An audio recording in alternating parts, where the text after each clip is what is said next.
കൽപ്പാത്തി രഥോത്സവം മൂന്നാം ദിവസമാണ്, മൂന്നാം തേരാണ്. രാവിലെ മുതൽ ഭക്തരുടെ വലിയ ഒഴുക്കാണ്, വലിയ തിരക്കൊക്കെയാണ് അനുഭവപ്പെടുന്നത്. വൈകുന്നേരത്തോടു കൂടിയായിരിക്കും രഥസംഗമം നടക്കാൻ പോകുന്നത്. അപ്പോൾ ആ തിരക്കുകൾക്കിടയിലും രഥോത്സവ വിശേഷങ്ങൾ ചിലർ നമ്മളോട് പങ്കുവെക്കുന്നുണ്ട്. അഭിനേതാക്കളായ ഷാജുവും ചാന്ദിനിയും.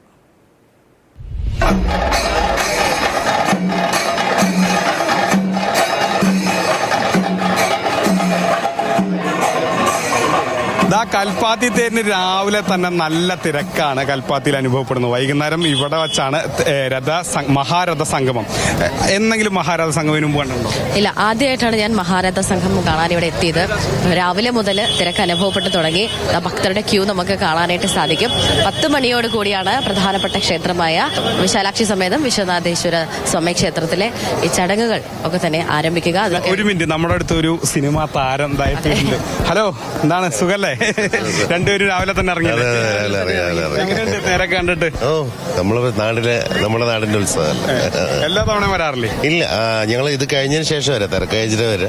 ഇന്നാണ് ആദ്യമായിട്ട് തേരിനായിട്ട് വന്നത്. ഈ രാവിലെ തന്നെ സിനിമയിലേക്കുള്ള തിരക്കൊക്കെ കാരണം ഷൂട്ടിംഗ് ഇതൊക്കെ പലപ്പോഴും ഒത്തുപോകാറില്ലേ? പലപ്പോഴും കാണാൻ പറ്റാത്ത? ഇല്ല, ഞങ്ങൾ ഇന്നലെ രാത്രി വന്നു. അപ്പൊ ഇന്ന് രാവിലെ തന്നെ തൊഴുതു. നൈറ്റിന്റെ ഒരു ആംബിയൻസ് പോയോ? എല്ലാ ക്ഷേത്രങ്ങളിലും പോയോ?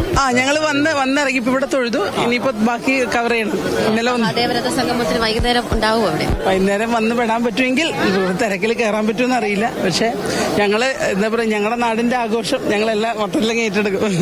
നിങ്ങൾക്കൊക്കെ ഒരു ഇതിന്റെ ഒരു അടുത്താകുമ്പോ തന്നെ ഒരു ഭയങ്കര വൈബും ഒക്കെ ഭയങ്കര അഭിമാനമല്ലേ നമ്മുടെ നാട്ടിൽ ഇത്രയും വലിയൊരു ഉത്സവം.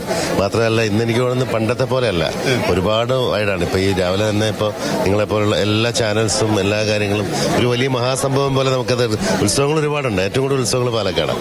പക്ഷെ കൽപ്പാത്തി രഥോത്സവം പാലക്കാടിന്റെ ഒരു ട്രൈഡ് ദൃശ്യവിസ്മയം എന്ന് പറയുന്നത്. അതെ, ഈ തേരുകളൊക്കെ രാത്രിയാകുമ്പോ ഒരു വർണ്ണപ്രഭ കൂടി വരും അല്ലേ? ഈ വർണ്ണപ്രഭയിൽ ഈ തേര് കാണാൻ വളരെ മനോഹരമായിരിക്കും. അങ്ങനെ ഓരോരുത്തരും പാലക്കാടുള്ളവരൊക്കെ തന്നെ ഇങ്ങോട്ട് ഒഴുകി എത്തുകയാണ്. മൽഘോഷ് സി മോഹനൊപ്പം ഗോകുൽ VS, സ്നേഹമോൾ 9, മാതൃഭൂമി ന്യൂസ്.